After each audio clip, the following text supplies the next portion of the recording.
প্রথম কথা হচ্ছে যে আমরা যেই যুগে প্রবেশ করেছি এটা কিন্তু জাতিবাদের যুগ না, জাতিবাদের যুগ শেষ হয়ে গেছে।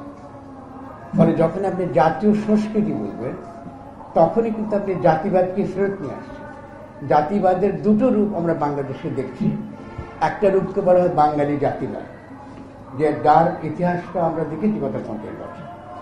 এবং বাঙালি জাতিবাদের যে ফ্যাসিস্ট রূপ, তার যে ফাঁসিবাদী যে ধরন, হ্যাঁ, সেটা কিন্তু আমরা এখন দেখি। তার একটা প্র্যাকটিস কিন্তু আমরা এখানে দেখি। ফ্যাসিজমটা কি হয়? ডেমোক্রেটিক্যালি সিদ্ধান্ত গ্রহণ না করা, এক পক্ষে আমরা সিদ্ধান্ত নেওয়া, এটা কিন্তু একটা ভালো উদাহরণ আমরা এখানে দেখলাম। এটা কিন্তু এক ধরনের ফ্যাসিবাদী বুদ্ধ হয়ে গেছে। ফলে ফ্যাসিবাদ, ফ্যাসিস্ট শক্তি এবং ফ্যাসিস্ট রাষ্ট্র ব্যবস্থা, এই তিনের বিরুদ্ধে এখানে একটা গণ অভ্যুত্থান ঘটেছে। এটা মনে রাখতে হবে আমাদেরকে। সাংস্কৃতিকভাবে ফ্যাসিবাদ বিরোধিতাই আমাদের সংস্কৃতির মূল চরিত্র। তার মানে সকল প্রকার জাতিবাদের বিরুদ্ধে আমাদের অবস্থান। ঠিক যেমন বাঙালি জাতিবাদের, তেমনি সকল প্রকার ধর্মীয় জাতিবাদের। ধর্মীয় বাঙালি জাতিবাদ নাই, ফলে অবশ্যই এখন ধর্মীয় জাতিবাদ প্রধান হয়ে যাবে, খালি মাঠ আছে। কিন্তু ইসলামের জাতিবাদের কোনো স্থানই নেই, ইসলাম তো জাতিবাদ বিরোধী। ফলে ধর্মীয় জাতিবাদী কোনো সুযোগ ইসলামে নাই। আমি মুসলিম জাতি, ফলে বাংলাদেশের সংখ্যাগরিষ্ঠ মানুষ মুসলমান, অথবা এটা একটা মুসলমানদের দেশ হবে, এটাও কিন্তু শাসন। ফলে আমাদেরকে লড়াইটা আমরা করেছি, কিন্তু কি করেছি ফ্যাসিস্ট শক্তি, ফ্যাসিবাদকে উৎখাত করার জন্য। ফলে এটা যারা আজকে আয়োজন করেছেন, আপনাদের এই চিন্তার মধ্যে এটা আসতে হবে যে লড়াইটা শেষ হয়নি। 2 নম্বর যেটা আমি বলবো সেটা হলো যে আমরা যে এই যে জাতীয় উৎসব কথাটা বলছি, এটা আমরা কি বলবো? এই কি বলবো তার কিন্তু একটা উদাহরণ নজির ইতিমধ্যেই এই অন্তর্বর্তীকালীন সরকার আপনাদেরকে পেশ করেছে, দেখিয়েছে উৎসব কি জিনিস। তারা দেখিয়েছেন এই উৎসবে শুধু বাঙালিরা নাই, এই উৎসবে আমাদের যারা ছোট ক্ষুদ্র জাতি গোষ্ঠী তারাও অংশগ্রহণ করেছে।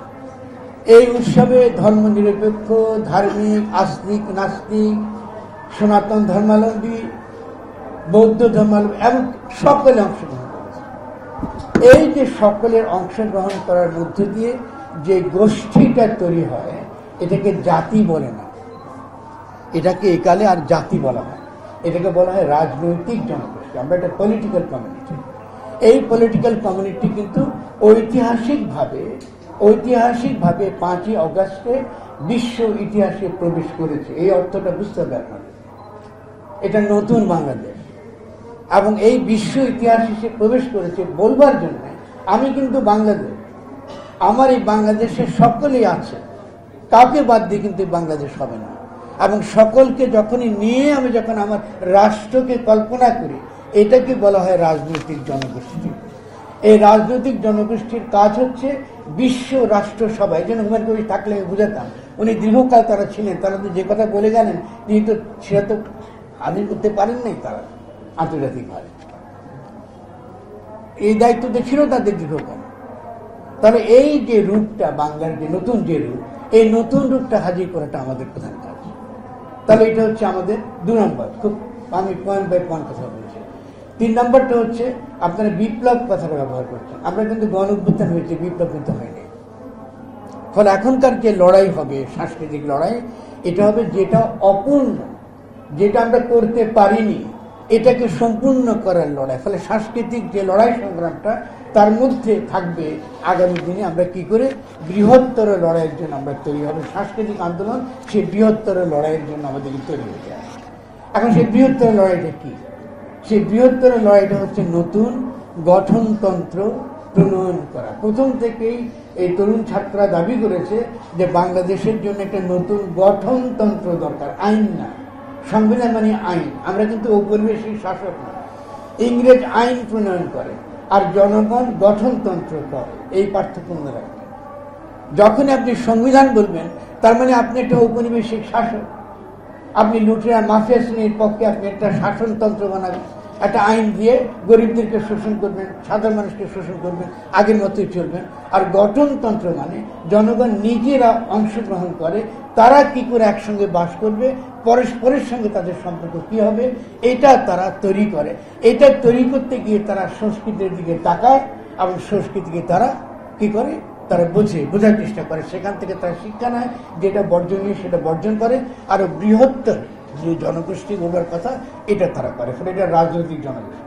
তাহলে আমরা সে রাজনৈতিক জনগোষ্ঠী করবার একটা বড় উদাহরণ, নজির এই গত দুটো উৎসব একসঙ্গে করে এই সবটা দেখিয়েছি। সেটা কি ছিল? চৈত্র সংক্রান্তি এবং নববর্ষ। এখানে সাংবাদিক ভাইরা আছেন, আমি অধিকাংশ পত্রিকা দেখেছি, অধিকাংশ পত্রিকা বুঝতে পারেনি এই অন্তর্বর্তীকালীন সরকার কি বার্তা জনগণকে দিতে চাইছে। প্রত্যেকে বলছে এটা নববর্ষের উৎসব, ওটা কোথাও নববর্ষের উৎসবের কথা বলা। অন্তর্বর্তীকালীন সরকার কাছে দুটো জিনিস ছিল, চৈত্র সংক্রান্তি পালন করেছি, আমরা নববর্ষ পালন করেছি। এখন চৈত্র সংক্রান্তিটা কেন গুরুত্বপূর্ণ? কারণ চৈত্র সংক্রান্তি আমাদের সংস্কৃতির সঙ্গে যুক্ত। আমাদের কৃষকরা সংক্রান্তি করে, বৈশাখ মাস যখন আসে তখন চিত্রা নক্ষত্র, ওই যে নক্ষত্রের সঙ্গে যোগ, গ্রহের সঙ্গে যোগ, তাদের জীবনটা গ্রহ নক্ষত্রের সঙ্গে যোগ, ঠিক আছে?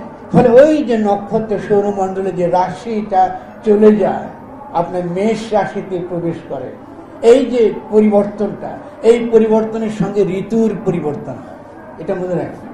এই ঋতুর পরিবর্তনটা তারা উৎসব করে, এটা সংক্রান্তি। এটা হলো 1 নাম্বার। 2 নাম্বার হলো আমাদের সংস্কৃতিতে, এখানে যারা সংস্কৃতি করছেন তাদেরকে বলছি, আমাদের সংস্কৃতিতে ক্যালেন্ডার নেই, ক্যালেন্ডার নেই। আমাদের সংস্কৃতিতে ঋতু আছে, ঋতু ফিরে ফিরে আসে। আপনি যখন বৈশাখ করে বলেন সমস্ত আবর্জনা অতীতের ধুয়ে যাক, মুছে যাক, তার মানে আপনি আপনার ঐতিহ্য অস্বীকার করছেন, আপনার ট্রেডিশন অস্বীকার করছেন, আপনার ধর্মকে অস্বীকার করছেন। ফলে পুরানো বলে কিছু নেই। এগুলো কলোনিয়াল আমল আমরা শিখেছি যে পুরানো সব আবর্জনা, পুরনো জিনিস সব খারাপ, এটাকে ফেলে দিতে হবে। এগুলো কলোনিয়াল মেন্টালিটি।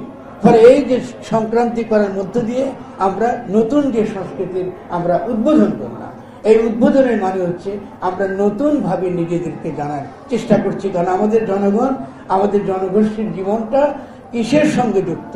গ্রহ নক্ষত্রের সঙ্গে যুক্ত। এই সিম্পলি এই যে বাজার ব্যবস্থার মধ্যে গড়ে ওঠা যে বিনোদন সংস্কৃতি, এটাকে আমরা সংস্কৃতি বলি। ফলে সংস্কৃতির কিন্তু দুটো মানে আছে, একটা বিনোদন যেটা কোম্পানিগুলো করে এবং বিনোদনের জন্য টাকা পয়সা করে, নাচের পূজা করে, সমস্ত কিছু করে, এটাকে সংস্কৃতি বলে। সংস্কৃতি হচ্ছে সেটা যেটা আমার এই নতুন রাজনৈতিক জনগোষ্ঠী নির্মাণে যে সহায়ক হয়। ফলে নতুন রাজনৈতিক জনগোষ্ঠীর জীবনে অত্যন্ত গুরুত্বপূর্ণ হচ্ছে গ্রহ নক্ষত্রের সঙ্গে তার সম্পর্ক। আজকে একটা বাচ্চাকে যদি জিজ্ঞাসা করেন অশ্বিনী নক্ষত্র কোথায়, শুক্তারা কোথায়, সপ্তর্ষি মণ্ডল কোথায়, ওই বাচ্চা কিন্তু জানে না। ওই বাচ্চা কিন্তু বলতে পারে না, সে আকাশ দিকে তাকানে, সেখানে ইলেকট্রিক পাতি দেয়। এই যে একটা প্রজন্ম গড়ে তুলছে, যে প্রজন্মের সঙ্গে প্রকৃতির সঙ্গে কোনো সম্বন্ধ নেই, গ্রহ নক্ষত্রের কোনো সম্বন্ধ নেই, তো এক্ষেত্রে আপনি কি রাজনৈতিক জনগোষ্ঠী গড়ে তুলবেন, কি রাষ্ট্র গড়ে তুলবেন? এটা তো সম্ভব না।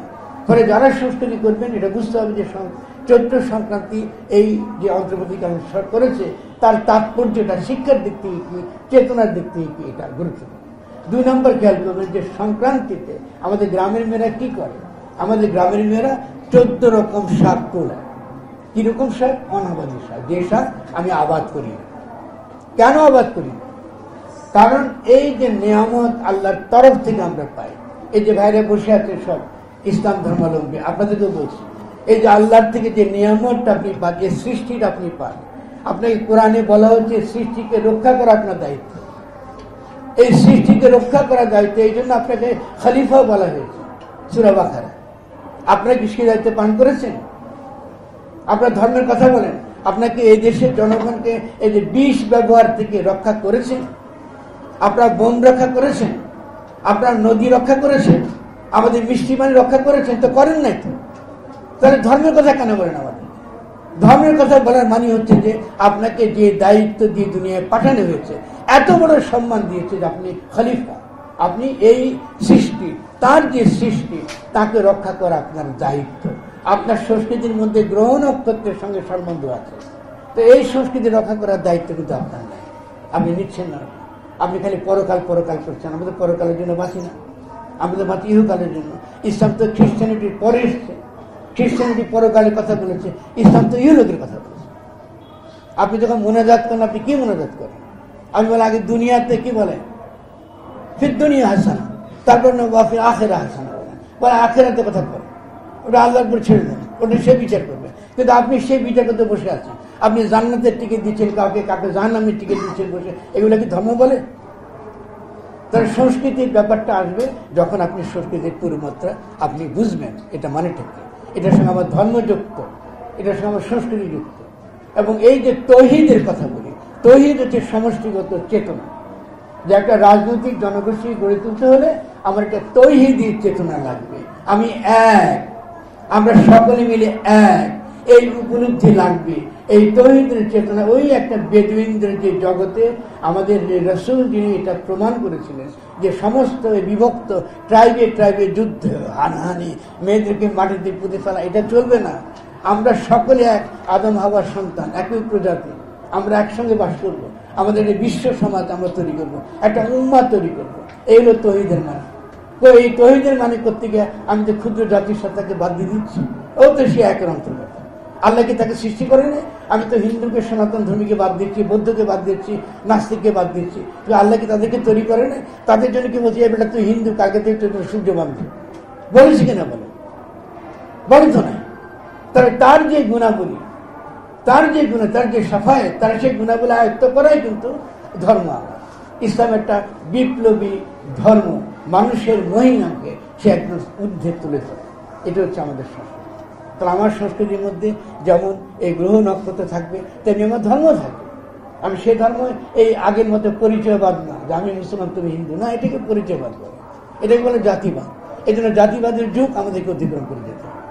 3 নম্বর যে অনাবাদী সাহের কথা বলি, দেখুন, আবাদি একটা, আমি চাষ করি, আমি যখন আবাদ করি তার মানে আমি সৃষ্টির অন্যান্য যে সকল প্রাণী, অন্যান্য যে গাছটা আপনা আপনি হতে পারত সেটা করছি না, আমি করছি যেটা আমার চাহিদা নেই।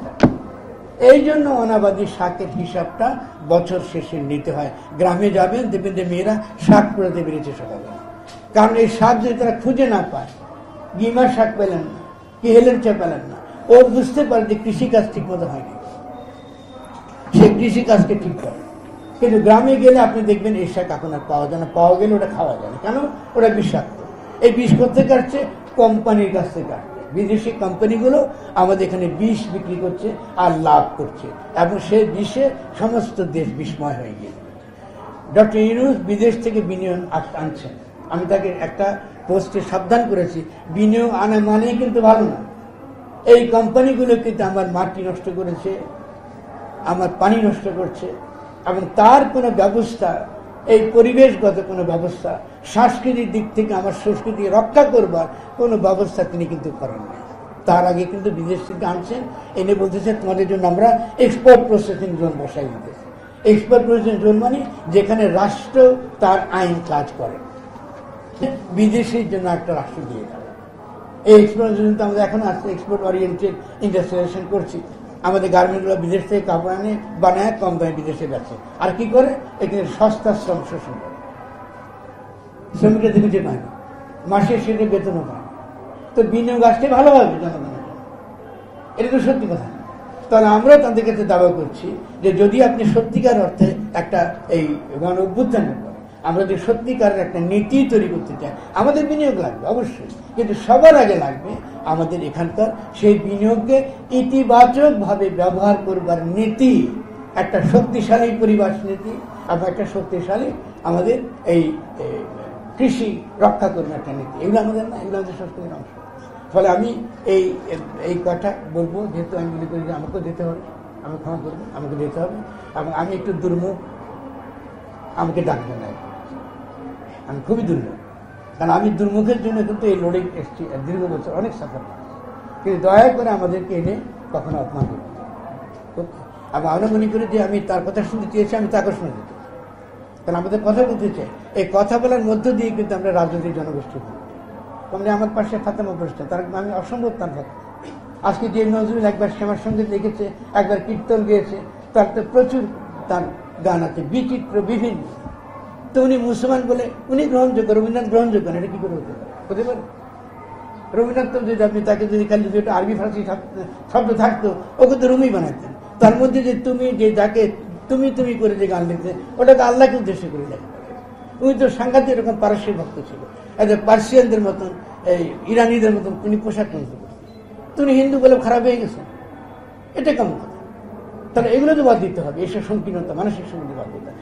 আমরা প্রমাণ করেছি আমাদের সংস্কৃতিতে নজরুল শ্যামা সঙ্গীত, দুর্দান্ত শ্যামা সঙ্গীত লিখেছে। আমি আছে ফাতেমার পাশে বলতে পারি, দুর্দান্ত তার কীর্তন, অসাধারণ তার কীর্তন। আমরা এমন কিছু গান তিনি লিখেছেন যেটা ফিলোসফিক্যালি বিবেকানন্দকে সমালোচনা করে। একটা গান আছে অরুণকান্তিকে যোগী ভিখারি, বা তুমি যোগী হয়েছে কি জন্য? আমি তো রাধাকৃষ্ণের দেশ, আমি তো রাধাকে চিনি, গোয়ালিনীকে চিনি, আমি তো এই তোমার মতো যোগী চিনি না। এই যে লিখবার শক্তিশালী ফিলোসফিক্যাল ট্রেডিশন বাংলায় রয়েছে, এই শক্তিশালী ট্রেডিশনকে আমাদেরকে ধারণ করতে হবে। যখনই আমরা এটা ধারণ করতে শিখবো তখনই আমরা দেখব যে আমরা একটা শক্তিশালী রাজনৈতিক জনগোষ্ঠী হিসেবে বাংলাদেশে প্রতিষ্ঠিত হব। আমাদের লড়াই শেষ হয়নি, ফলে আমাদের মতো দুর্মুখদের কথা আপনারা শুনবেন আরও যতদিন আমরা বেঁচে থাকি। এবং অন্তত আশা করি দোয়া চাই আপনাদের কাছে। এবং যদি আমি একটু কঠোর কথা বলে থাকি আপনারা আমাকে ক্ষমা করবেন, কিন্তু আমরা এই মধ্য দিয়ে যেন পরস্পরকে চিনি, পরস্পরকে জানি, এবং আমাদের ক্ষোভ, আমাদের কষ্ট এবং আমাদের আকাঙ্ক্ষা এবং বাসন এটাও যেন আমরা বুঝতে পারি। শেষ যে কথাটা কেন আমি বারবার গণ অভ্যুত্থানে জোর দিচ্ছি, বিপ্লব বলছি না। বিপ্লবের মানে হচ্ছে যে সে বিদ্যমান আইন বা সংবিধানকে সে বাতিল করে, নতুন আইন বা নতুন ব্যবস্থা সে পত্তন করে। এই গণ অভ্যুত্থান আমাদেরকে নতুন রাষ্ট্র গঠনের দিকে নেয় না। এই গণ অভ্যুত্থান শেষাবধি শেখ হাসিনার যে ফ্যাসিস্ট সংবিধান এটাকেই বহাল রেখেছে। এটাকে বহাল রাখাটাকে আমি ঠিক বলে মনে করি না, এবং এই সংবিধানের অধীনে যে সরকার এটাকে আমি বৈধ সরকার বলে মনে করি না। আমি জনগণের কথা বলি, জনগণের পক্ষে কথা বলি, এই সরকারের পক্ষে সবসময় থাকবো, কোনো প্রশ্ন আসে না। সকল প্রকার ফ্যাসিবাদের বিরুদ্ধে আমাদের লড়াই চলবে, এবং বাংলাদেশকে ফ্যাসিস্ট রাষ্ট্র থেকে একটা সত্যিকারের গণতান্ত্রিক রাষ্ট্রে পরিণত করা আমাদের একটা গুরুত্বপূর্ণ কাজ। আমি সেটা কথা ভুলে গেছি, সরি, আর একটা মিনিট।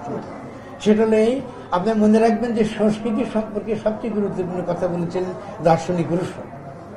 তিনি বলেছিলেন যে ওই প্যারিস শহরে যারা থিয়েটার করতো, নাটক করতো, তিনি বলছেন এগুলো কিন্তু সংস্কৃতি না। মানে গান গাইলে এটা সংস্কৃতি হয়। সংস্কৃতি হলো সেটাই যেটা একটা গণ উৎসব, গণ উৎসবটা দরকার, এটা জনগণ যেখানে অংশগ্রহণ করে। সেই গণ উৎসবটা কেন ইম্পর্টেন্ট? গণতান্ত্রিক রাষ্ট্র কায়েমের জন্য গুরুত্বপূর্ণ। এই জন্য সেখানে আমরা ব্যক্তি, আমি একটা নিঃসঙ্গ ব্যক্তি সমাজে, কিন্তু উৎসবের মধ্যে গিয়ে আমি তখন সমষ্টিকে উপলব্ধি করি। আমি যে সকলের অন্তর্গত, সকলের মধ্যে বাস করি, সকলে আমার মধ্যে বাস করে, এটা আমি উৎসবের মধ্যে, গণ উৎসবের মধ্যে এটা আমি উদযাপন করি। তিনি বলছেন রাজা রুশো, আপনারা শুনেছেন, যিনি খুব বিখ্যাত বইতেন সোশ্যাল কন্ট্রাক্ট, তিনি আর্গু করছেন, এই বইতে না, তার একটা বইতে তিনি আর্গু করছেন যে এই ধরনের গণ উৎসব যদি আমরা তৈরি করতে পারি তাহলে আমরা একটা গণতান্ত্রিক রাষ্ট্র আমরা গঠন করতে পারবো। কারণ গণতান্ত্রিক রাষ্ট্র গঠন করার মানে হচ্ছে ব্যক্তি সমষ্টিকে উপলব্ধি করে, সে সমাজের অন্তর্গত, এটা সে উপলব্ধি করে, তার শাহাদা হয়, তার উপলব্ধি হয়, সে সাক্ষ্য দিতে পারে আমি সমষ্টির অন্তর্গত। আর সমাজও বুঝতে পারে ব্যক্তি সমাজের গুরুত্বপূর্ণ। ফলে ব্যক্তির নাগরিক অধিকার, ব্যক্তির অন্যান্য যেসব অধিকার, সেটা সমাজ রক্ষা করে এবং রাষ্ট্রকে একটা প্যারাসিটিক, একটা পরজীবী শক্তি আকারে জনগণকে দমন করা, পীড়ন করা, বিভিন্ন আইনের মাধ্যমে তাকে হয়রানি করা, এটা রাষ্ট্র আর করতে পারে না। ফলে আসুন আমরা একটা নতুন বাংলাদেশ গড়ে তুলি, একটা নতুন গণতান্ত্রিক গঠনতন্ত্র আমরা প্রণয়ন করি, এবং সেটা